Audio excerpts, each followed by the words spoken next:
Hi, I'm Byron Artrip. I'd like to talk to you about bobber stops, float stops, explain them a little bit how to put them on your line, and let's watch now. We're going to talk to you today about bobber stops and float stops. There are three different kinds that I like to use, and this one particular one here used to be my least favorite, the one with the string and the straw through it. The ones I had before would always get on your line and they would fray and they wouldn't hold up for very long. Then they'd slip up and down. I'd end up having to cut my whole rig off to put another one on. And I never did care for them until I got these. These are handmade. I ran into a fella that him and his wife make these, and they're using some type of string here, and the way they have it, it really sticks on your line. I was skeptical when I first tried it, but after I put one on, I really like them. So I'm going to show you just show you real quick how to rig one of these. It's not that hard.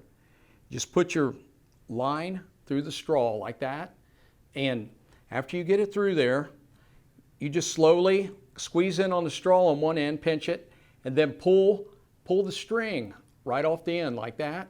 You can just throw the straw away. You don't need it anymore. Then I just slowly pull this tight, both ends of the string, right onto the line. I even wet it just a little bit like that, and then I give it one more real good tug, like that right there. Okay, see there, that's on there, and this stop is really good. It just goes up and down stop, and you can get in a full 8 hours fishing before it messes up on you.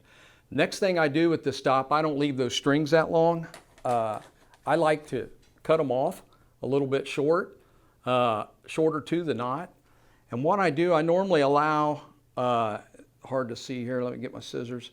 I usually cut off anywhere from a quarter. I leave about a quarter to an eighth inch there. And the reason I do that is in case the knot slips or anything, there's a little bit of tag in there that it won't just completely come off there. And this stuff is hard to cut. As you can see, it's good. That's what makes it stay on the line. Okay, right there it is.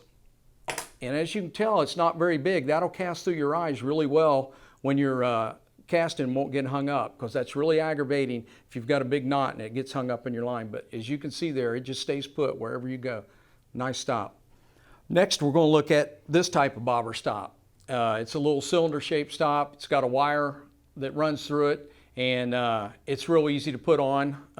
This is the bobber stop that we have in our float kits that we offer. I like them real well. Always get the cylinder shaped one. The round ones, they seem to get hung up in your eyes a lot of times when you're casting, so I always like the cylinder shape. They tend to go through your eyes a lot better. What you do, you put a piece of line right through the loop right there, just about like that. I'll leave a tag in down here, something to hold on to.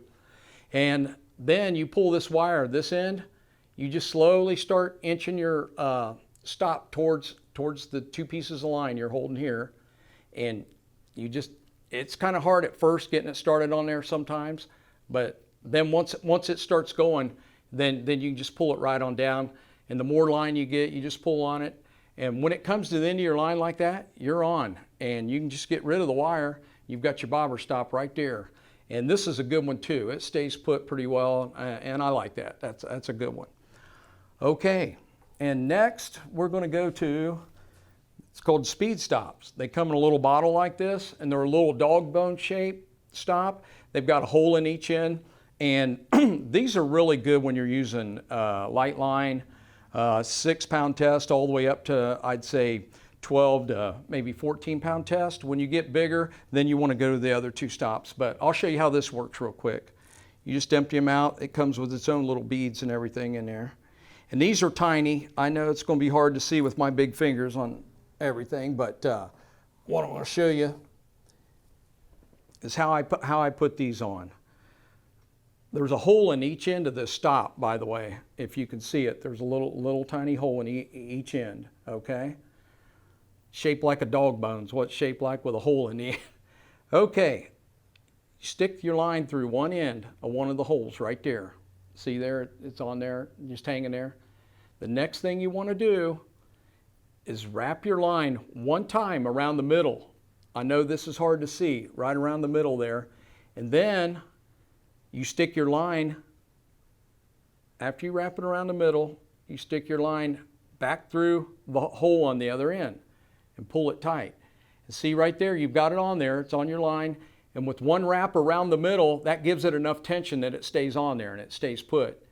And that is a real good one, because on smaller rods, when you're fishing for smaller fish, the eyes are real small. This one will cast through your eyes. Now, this float, like this float stop is one of my favorites for smaller line. I just really like that. So, okay, there's the 3 stops that we offer, and I just wanted you to see how to put them on. And there's other bobber stops out there that work, but these are my 3 favorites.